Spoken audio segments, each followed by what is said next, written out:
7 अगस्त 2024 बुधवार। और आज का पहला पाठ है यिर्मयाह का ग्रंथ अध्याय 31 पद संख्या 1 से 7। प्रभु की वाणी यह कहते हुए सुनाई पड़ी, मैं उस समय इस्राएल के सब वंशों का ईश्वर होऊंगा और वे मेरी प्रजा होंगे।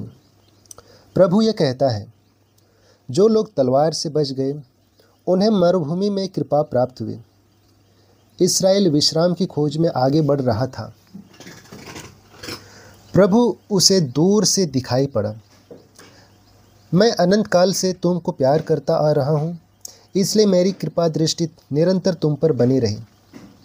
कुमारी इस्राएल, मैं तुम्हें फिर बनाऊंगा और तुम्हारा नव निर्माण हो जाएगा। तुम फिर हाथ में डफली लेकर गाने बजाने वालों के साथ नाचोगी। तुम फिर समारियों की पहाड़ियों पर दाख बारियाँ लगाओगी और जो उन्हें लगाएंगे वे उनका फल खाएंगे। वह दिन आ रहा है जब एफ्राइम के पहाड़ी प्रदेश के पहरेदार पुकार कर यह कहेंगे, आओ हम सियोन चलें, हम अपने प्रभु ईश्वर के पास जाएं। क्योंकि प्रभु यह कहता है, याकूब के लिए आनंद के गीत गाओ, जो राष्ट्रों में श्रेष्ठ है उसका जयकार करो, उसका स्तुति गान करो और पुकार कर कहो, प्रभु ने अपनी प्रजा का, इस्राएल के बचे हुए लोगों का उद्धार किया है। यह प्रभु की वाणी है।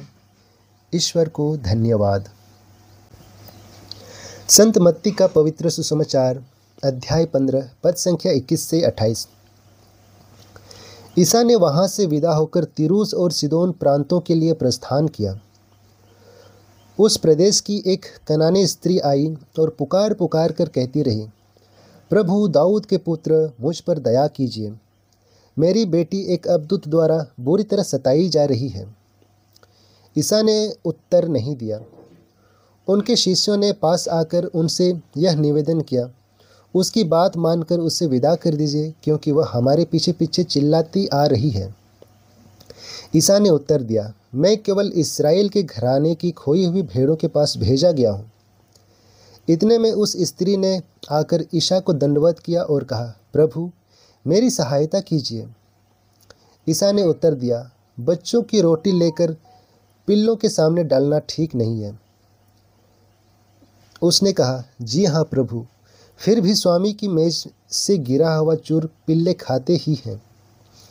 इस पर ईसा ने उत्तर दिया, नारी, तुम्हारा विश्वास महान है, तुम्हारी इच्छा पूरी हो। और उसी क्षण उसकी बेटी अच्छी हो गई। यह हमारे प्रभु यीशु ख्रिस्त का सुसमाचार है।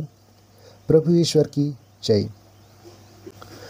तो चलिए अब इन दोनों पाठों का हम मनन चिंतन करते हैं, जो ग्वालियर धर्म प्रांत के फादर जॉनसन बी मरिया के द्वारा दिया गया है। और वे बताते हैं, आज हम बड़ी अजीब सी परिस्थितियों का सामना करते हैं। जहां प्रभु यीशु तीरूस और सीदोन के प्रांत में जाते हैं, यह ऐसा क्षेत्र है जहां प्रभु यीशु ने ज़्यादातर चमत्कार नहीं दिखाए थे, शायद इसलिए कि इन प्रांतों के लोग अयोग्य और नीच समझे जाते थे।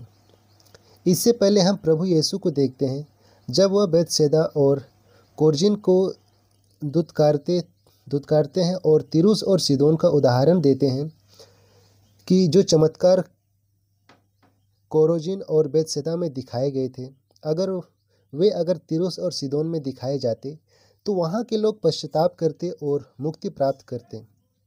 और इस बात को हम देख सकते हैं मत्ती के सुसमाचार में, जो कि अध्याय 11 की 21वें वर्ष में हम देख सकते हैं। यह कनानी स्त्री इसी बदकिस्मत क्षेत्र से आती है। प्रभु यीशु के शिष्य उस जमाने के लोगों की पक्षपातपूर्ण सोच को उजागर करते हैं। इस कनानी स्त्री का आग्रह मानकर प्रभु यीशु दिखाना चाहते हैं कि हमारा राष्ट्र, हमारी जाति, हमारा जंग, हमारे समाज या क्षेत्र ईश्वर के सामने कोई मायने नहीं रखता। जो मायने रखता है वह है हमारा विश्वास। ईश्वर ने सारी बाधाएं और बंदिशें तोड़ दी और प्रभु यीशु के द्वारा उसकी कृपा सभी के लिए उपलब्ध है। और इस बात को हम देख सकते हैं प्रेरित चरित्र के 10वें अध्याय के 34वें और 35वें पद में। इस संदेश को हम देख सकते हैं। अब मैं अच्छी तरह समझ गया हूँ कि ईश्वर किसी के साथ पक्षपात नहीं करता। मनुष्य किसी भी राष्ट्र का क्यों ना हो, यदि वह ईश्वर पर श्रद्धा रखकर धर्माचरण करता है तो वह ईश्वर का कृपा पात्र बन जाता है।